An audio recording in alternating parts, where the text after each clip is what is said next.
So, for those of you who are into Thanksgiving, happy Thanksgiving. Hope you're having a good day. And I had to come take care of some business here at the office. And of course, this is still here in the conference table room. And it's been on my mind a lot. Very unusual. I don't know still yet exactly what to make of it. And um, even though it's been labeled a Dybbuk box, I don't. I mean, first of all, the Jewish tradition, I can't find anywhere where a Dybbuk box is a thing. So that's one thing. I'm gonna reach over here and get my phone because I want to cover a couple of things here. Not open the box. If you saw earlier video when this thing first spent the night by itself here, the next morning, and I've done everything I can. We do have cameras set up in each corner of our facility here. I can't find where anybody came in um, to disturb this, and you see from the video exactly what happened. So it is what it is, and that's to be determined. Don't know yet what it is. Done some little, the typical um, research kind of thing to see if there's any energy in this box. I thought it's a box, not a box. It's like a container. It almost looks like a hat box of sorts. Let's see. But hold on here. I want to see if we can find something real quick while I have a moment of time. Didn't really plan this today. I had, things to do other than spend a lot of time here today. So we're going just to see, and I just want to. All right. This says and I'm going to Wikipedia. Isn't that the dictionary of the 21st century? So let's just read what it says here about Dybbuk.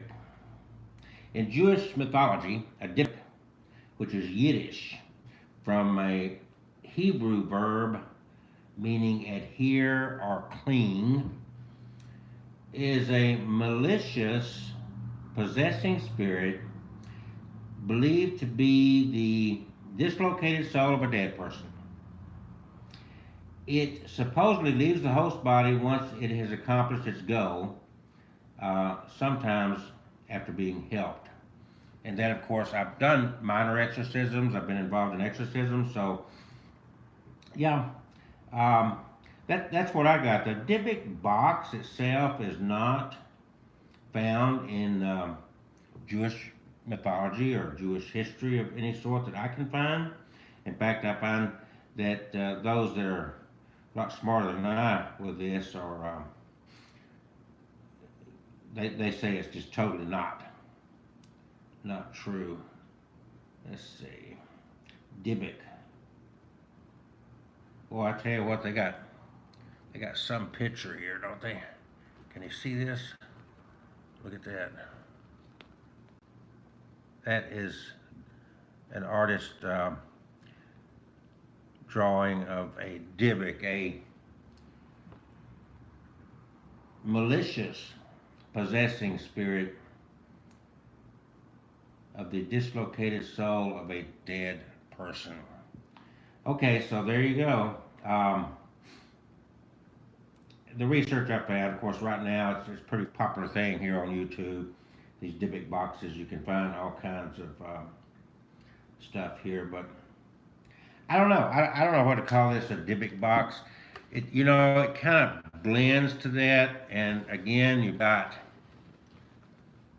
that, which looks like the Star of David, does it not? Comments are welcome. Um, it is not, it's not, if there's any human cremains, I found it in a cemetery, not on a grave, not even close to a grave.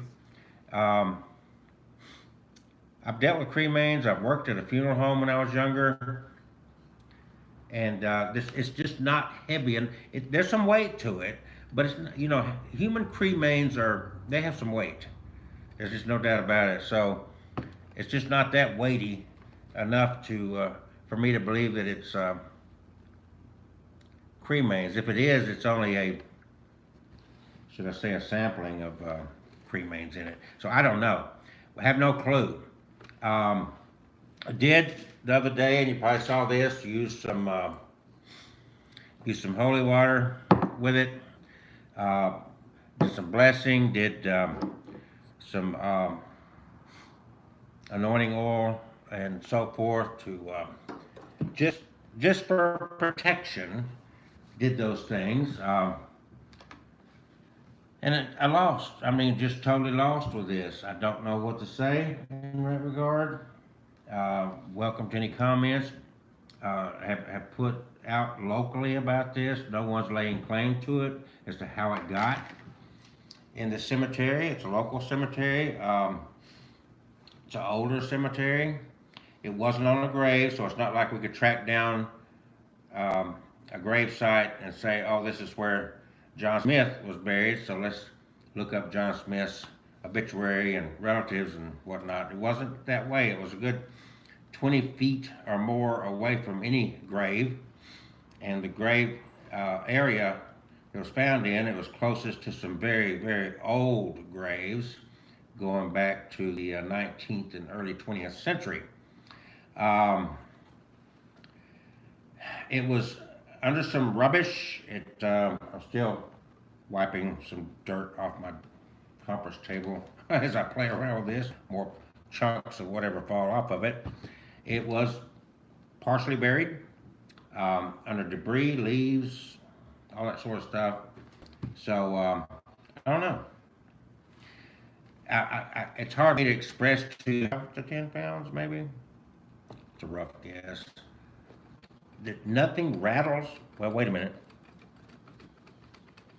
That's as close. If you can hear that, that's as close to any kind of rattle I get from it.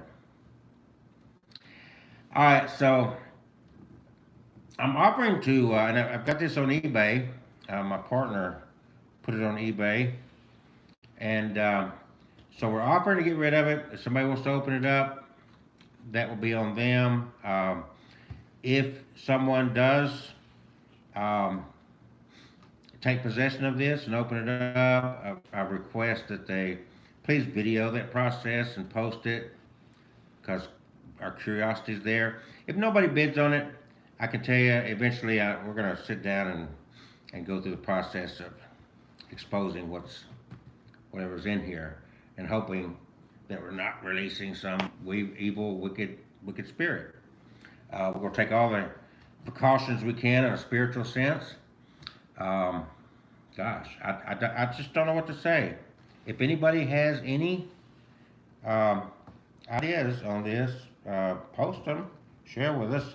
As you see, there is a hinge, and directly across from the hinge is there, is this clump of, it's very brittle. It's not fresh wax because it's very brittle. So I have to assume there's some kind of latch or something under there that this would open up like this. Something's in there, but it's not a rattle. It's whatever. I don't know. But I'm offering to turn this over to somebody that's got more experience with this kind of stuff. I've had some experience, like I said, exorcisms, demon possessions, and that sort of thing. But in finding something like this and dealing with something like this, I've got absolutely no experience. And if somebody is brave enough, or somebody has a history, or somebody wants to purchase it for a museum of items, it's on eBay. And this video will be linked in there. And I'm going to put the eBay listing in the description of these. Now, this is the third video I'm doing on this. I'm going to do another video tomorrow. Going to sleep on this. This is the big Thanksgiving day, and I just had to come up here for a while. I've been busy this morning. So there you go. The container is what I started calling it. I'm not, like I said, I know she listed it as Dybbuk box. I'm calling it the container because I don't have a clue. Honestly, I don't have a clue what it is. I don't have a clue what's in it. I don't have a clue how it ended up where it ended up, what its purpose is. You would think, my initial thought would have been some cremains, but it's just, I think it's too light in weight to hold. If it's got any cremains in it, it would just be, it wouldn't be it'd just be partial. It wouldn't be a whole set of cremains in it. It's a different kind. I mean, you know, I went, once I found this, I went and I looked on all these other YouTube. This is totally different than what they're calling a Dybbuk box. Those things look like just little rectangle boxes. No great character to it. This thing, I'll tell you what, this thing does have some character to it. It is very unique, very, very different than anything I've seen out there. I think you have to agree with me on that. Pictures have been posted, unopened. Like I said, we're still debating if we'll put it on YouTube. I mean YouTube. Yeah, this is on YouTube.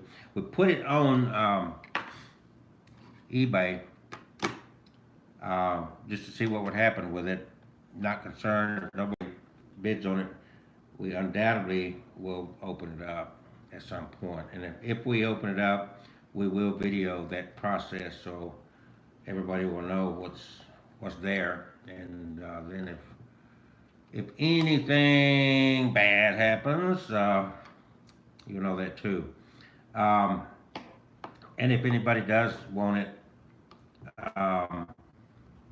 we just simply request that if you open it, please record that and share it with us as well, because all of us are pretty curious as to what's in this box. But anyway, there you go. The container. It's not a box. I'm calling it a container. I'm trying to steer calling it a Dybbuk box. I just you know, don't even what everybody else has got out there. It don't even resemble, except for maybe the little wax there. But which wax was a common thing a long time ago to seal stuff. They didn't use ink for like notary seals and that kind of stuff. It was always stamped in wax. So either it is very old or someone's trying to make it resemble something like that. But if you hadn't watched the other videos, go back. This is the third video regarding this container. So there you go. It's active. If you want to say it's spirit active, it certainly seemed that way from the other morning after this set alone. Something very strange occurred. I don't know if you watched that or not. Thank you for watching, and like, subscribe our channel. We've got a lot of interesting things that we recorded in Alabama. It's not my nature to, well, yes, I do a lot of cemeteries, but I've got a lot of videos up here like the Rattlesnake Saloon, the Mount Nebo Baptist Church, where it has the death mask tombstones. Gosh, I got just a bunch of stuff in Alabama up on there, and I got some more stuff going to be coming up. This is an unusual thing, not what I go, yeah, it's totally unexpected. So anyway, there you go. Got any comments or anything else? And tell me, would you open it up? What would you do? Right now, we're trying to, first thing, we tried to find someone, been about a week, and this is a very small community. No one's laid claim to it or seems to know anything about it locally. We put it out on eBay. If nobody grabs up on this container, then may open it up. We'll see. All right. Thank you guys for watching.